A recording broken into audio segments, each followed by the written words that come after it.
आप देख रहे हैं रीवा वाला डिजिटल न्यूज। नमस्कार, रीवा वाला डिजिटल न्यूज में आपका स्वागत है।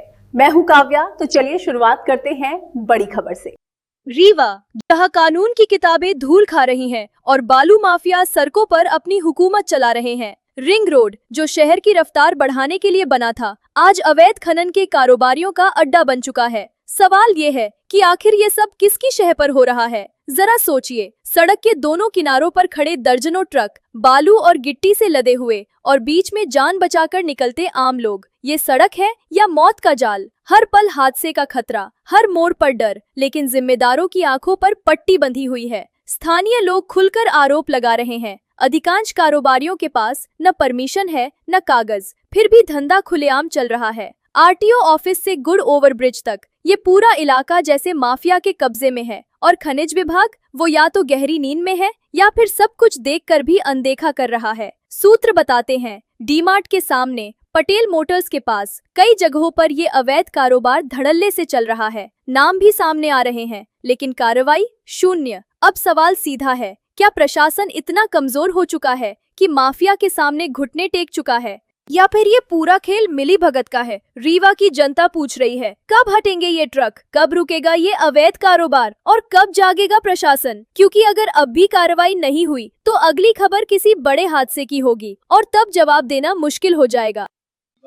देखिए, समूचे रीवा जिले में नगरीय क्षेत्र में अवैधानिक तरीके से भंडारण का कार्य चल रहा है और सड़क किनारे तो भंडारण की प्रक्रिया होनी ही नहीं चाहिए ताकि आवागमन बाधित न हो, और लगातार आवागमन बाधित हो रहा है, निर्माण कार्य बाधित हो रहे हैं। और यहाँ तक कि ये मानिए कि जो ट्रेडर्स वहाँ संचालित हैं उनका किसी का पंजीयन नहीं है। बालू का अलग पंजीयन होता है, भंडारण होता है, गिट्टी का, ईंटे का और अन्य चीजों का अलग भंडारण की एनओसी मिलती है। पर वहां पर बालू का भी भंडारण चल रहा है, वहीं पर गिट्टी का भंडारण चल रहा है। जिसके पास बालू का भंडारण उसको दिया जाता है जिसके पास शासन के टेंडर के अनुसार बालू, जो टेंडर अधिकृत व्यक्ति है, उसे भंडारण के लिए अधिकृत किया गया है। उसके लिए एरिया भी निर्धारण होता है कि 1 एकड़ 2 एकड़ उसकी बाउंड्री होनी चाहिए।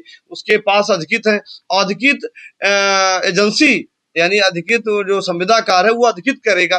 पर यहाँ पर किसी के पास लाइसेंस नहीं है। तो यदि लाइसेंस होता तो लाइसेंस पंजीयन क्रमांक भी डालते। तो रीवा जिले में और रीवा शहर के नगर निगम क्षेत्र में लगातार बाईपास के एरिया में आप चले जाए, इटौरा, टिकुरी, सोनौरा, गोठमा, बरा, हरिहरपुर और चौराहा से लेकर रतहरा तक आप एक भी पंजीकृत नहीं है और अवैधानिक काम कर रहे हैं। तो जिला पर उनके कारण बाधित हो रही है, यातायात बाधित हो रही, अपराध हो रहे, बड़े आराम से बड़ी दुर्घटनाएं होती। उन ट्रेडर्सों के कारण इतनी बड़ी दुर्घटनाएं और कोई सीमा नहीं। तो इसमें जो खनिज निरीक्षक है, इनको निरीक्षण करना चाहिए। क्या रीवा शहर में खनिज निरीक्षक को दिखता नहीं है क्या व्यवस्थाएं चल रही हैं? आए दिन वहां पर बालू गिट्टी रखी है, तो उनके पास पंजीयन है कि नहीं है, उनके पास एथराइज है कि नहीं, बालू के एथराइज है, गिट्टी के एथराइज है, वन्य सामग्री के एथराइज है कि नहीं। अवैधानिक तरीके से पूरे काम चल रहे। आप देख रहे हैं रीवा वाला डिजिटल न्यूज।